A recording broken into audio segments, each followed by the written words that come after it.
Let me ask you this question, this tangential question, Mike.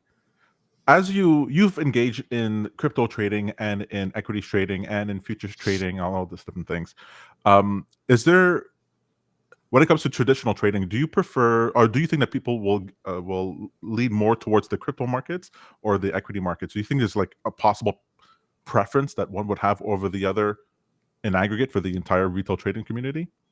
Because I find that the crypto market has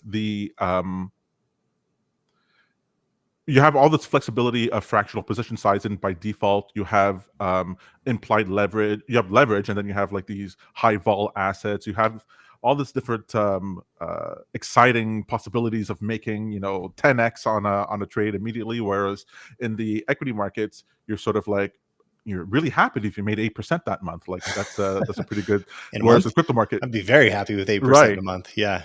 Whereas in the crypto market, they're not even, they wouldn't even get out of bed for 8%.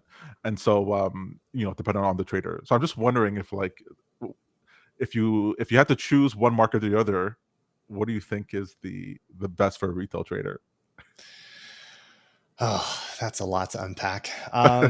Okay, so in theory, the best way to think about this is from the capital market line, where you start from the most risk-free perspective possible, which would be treasury yields.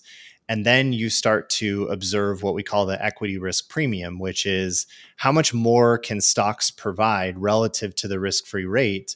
And is that a large enough premium to make it worth it? Right. So that equity risk premium right now, I think it's somewhere around 3%, where generally you're going to get enough upside that it's worth the risk of downside. I think that same concept can be applied to crypto, where I would refer to it as the crypto risk premium, where I would expect the risk of crypto to be significantly better than equities, so that I'm not placing my money unnecessarily into a market that is going to give me diminished returns. And that's obviously a timing problem in crypto more than anything, unless Right. your horizon for holding is like long enough to deal with these upswings. My main problem with crypto is that when it has a downswing, the downswings are huge compared to other markets. There are 75, 80% drawdowns.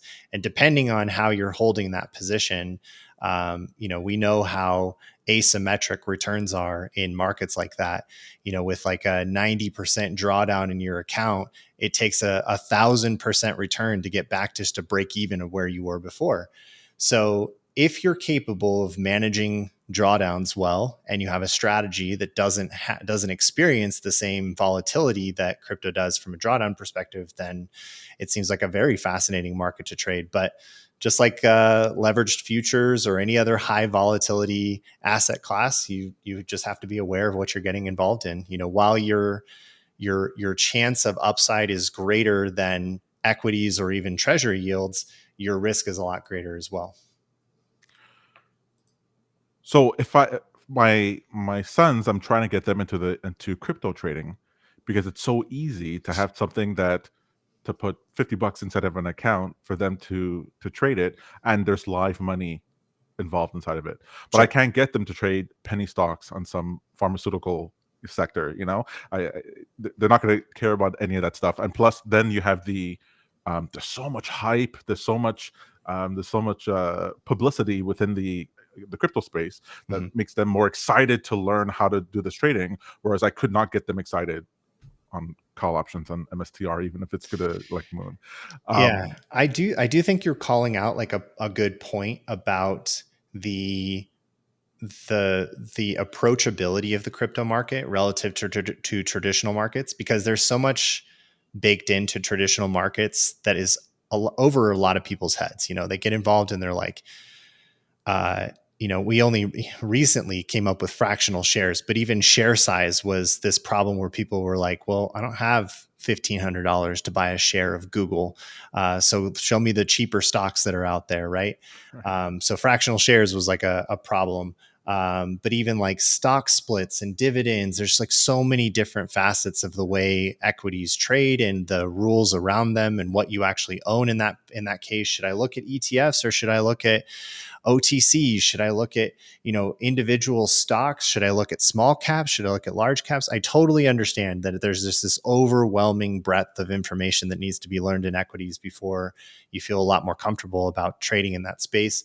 And in crypto, it's like, well, we know we have the meme coins and then we got the big coins, the big market cap coins. It's a little simpler to understand.